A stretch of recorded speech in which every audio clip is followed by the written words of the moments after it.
So we know that we are stretching you into some different ways of looking at things, because unless you are willing to accept that you are a vibrational being who lives in a vibrational universe, then you cannot begin to understand how things are happening in the way they are to you or to anyone else. In other words, until you make the conscious association between the source energy part of you and the part of you who is here focused in your physical body, you have no real guidance.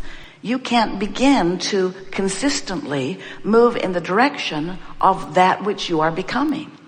Most physical beings, almost as soon as they are born, begin monitoring their behavior and measuring it against the results that they get from other humans.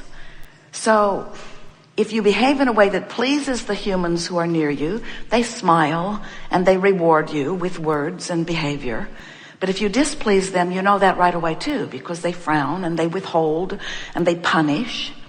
And so, without meaning to, you've been trained away from your guidance system by well-meaning others who are doing something that is virtually impossible.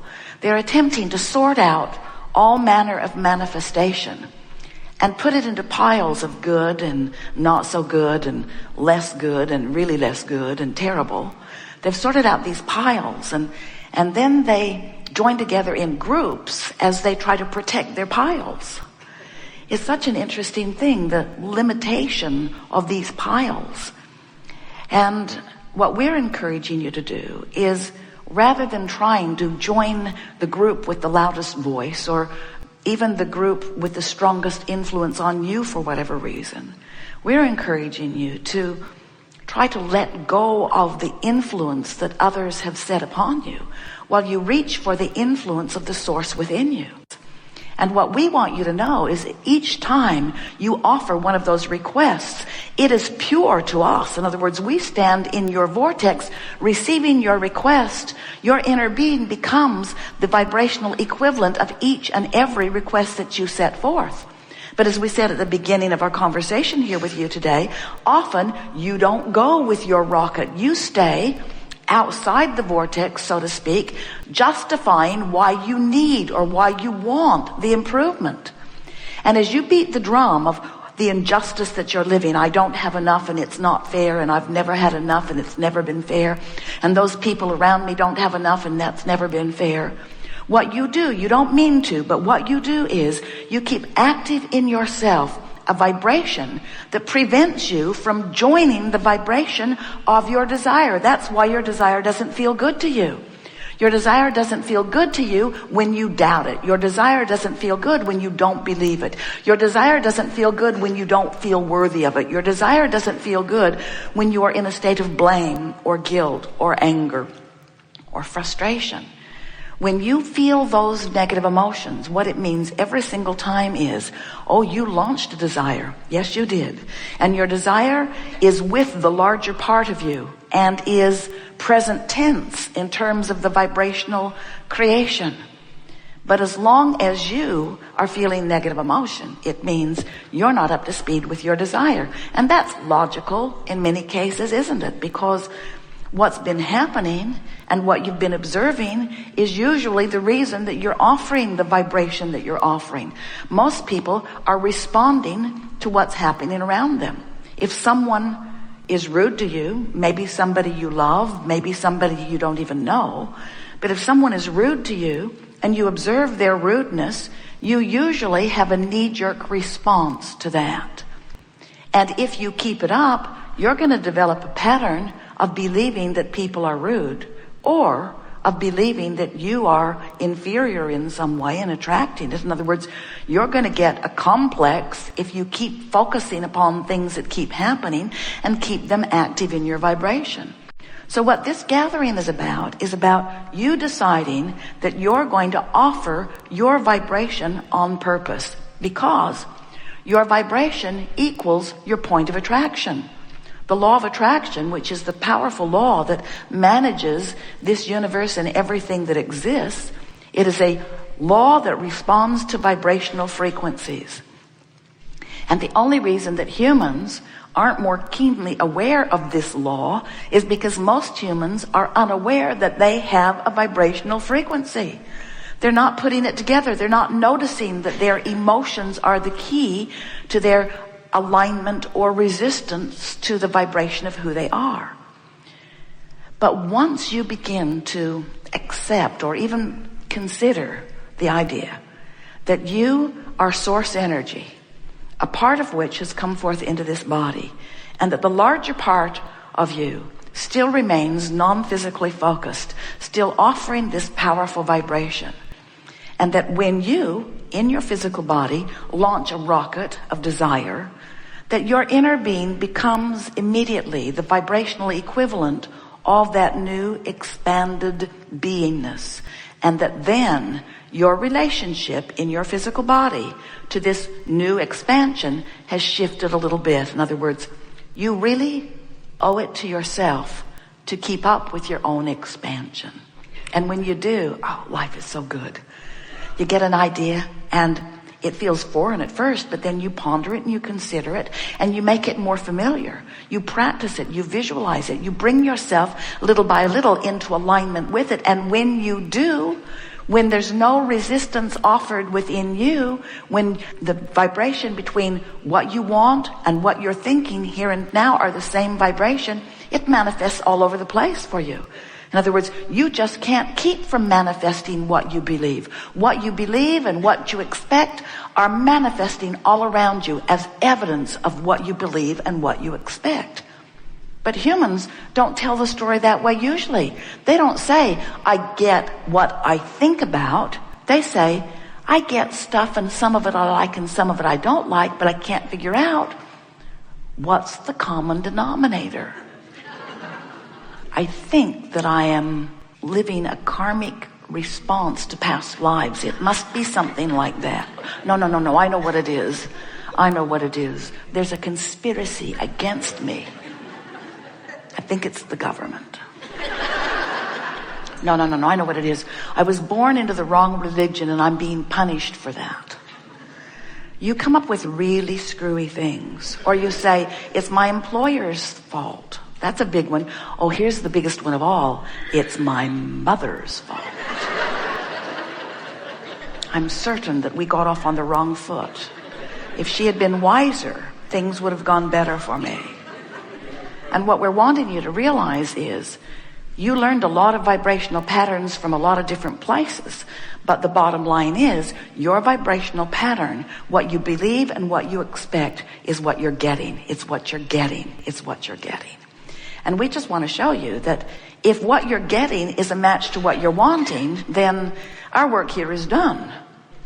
But if there are things that you desire that you're not getting, if you want to feel clear-minded and you're confused, then there's more work to do. If you want to be healthier than you are, then there's more work to do.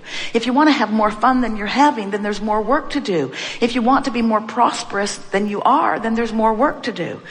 And we want you to know that there is always, eternally, don't let this get you down, more work to do. Because you're constantly sifting and constantly asking and constantly then being given the choice of moving in the direction of your newfound request or not. And you're going to discover that as you move in the direction of the desires that are born every day, then life feels good to you. You cannot get enough of it. You wake up refreshed and eager. You're like those little kids you see. Don't you see them? They hit the floor running every day. They cannot wait to get... And you wonder, what is the intrigue with that pile of toys that they've been playing with for so long? What is it about that room or that little box of toys or that friend across the street? What is it that they keep discovering new eagerness for life? And then you say, as a sort of burned out adult, well, they'll get over that soon enough. And we want to say to you, we want you to never get over that frisky, free feeling of the new discovery of life. Jerry and Esther, every now and again, will say, well, we'll just stay in. They're living in hotels mostly. We'll just stay in and we'll get some work done. And they have a good time while they're in working. They get along well and their work is delicious to them. But then they'll go out and life will call them. They had a wonderful experience the other day. They went to take the car out to put a package in the FedEx box, and the car wouldn't start. The battery was dead. And at first they thought, oh man, what's going on with us? And then the desire to go to the FedEx box resurfaced. And so Esther called AAA. And in 20 minutes, the nicest man came. It was raining. He had a big yellow raincoat on. He brought his jumper cables. He didn't quite know how to hook up this new Cadillac. It was weird. Jerry figured it out, which thrilled Esther. They got the car going. They're in love with life again. They're inside, and even though it's raining, we're rolling. There's nothing that can keep us from rolling. They called the Cadillac agency. Come right in, he said. That morning, Jerry had awakened and said, oh, I would give anything for a really good bowl of beans. And Esther said, it's only a few weeks and we'll be home and you can get a really good bowl of beans. And right next to the Cadillac agency was a really good bowl of beans. So the Cadillac agency, they could not have been nicer. The people in the restaurant could not have been nicer. They had one of the best days of their experience as they spent an extra hour in the restaurant talking to the waiter about her career and what she's doing. She's going to be an architect. You would have really liked her. And as Jerry and Esther went back to their hotel room later that day, Esther said, and then Jerry said, and then Esther said, and then Jerry said, this was just the best day. This was just the best day, where a problem presented itself, the solution did too. A question presented itself, an answer did too. And in the process, we got to play with all of these new people that we never would have been able to play with before. They were so high on life, so full of fun. In other words, we want to say to you that your alignment with Source happens in the oddest sorts of ways.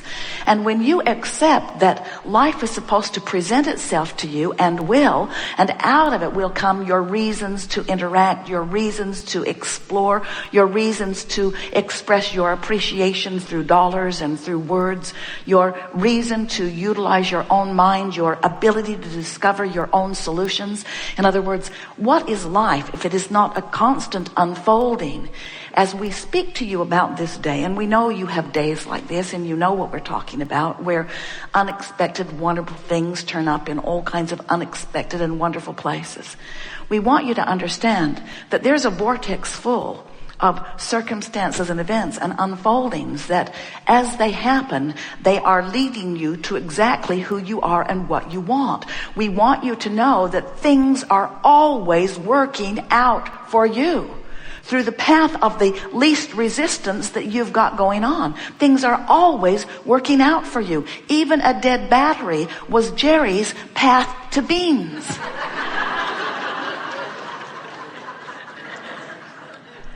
Things are always working out for you. It was Jerry and Esther's path to the inspiring of a young woman who moved from Texas all the way to New York, didn't like it, moved back to Philadelphia, just looking, just trying to find her place, just trying to discover who she is. Who knew she would discover who she is while Jerry's discovering beans? You see what we're getting at? In other words, cooperative components being gathered together in a dance that is full of fun and adventure. That's what you're all about. We just want you to know that if you will stand in a place of knowing that things are always working out for you, things are always working out for you, and you begin to look for the evidence of them working out rather than for the evidence of them not working out, as you accept everything that comes to you as part of the path to lead you right to the vortex and the culmination of so many things that you've put there, what you begin to discover is how fun it is to wake up every morning and dive into the dynamics of your personal experience.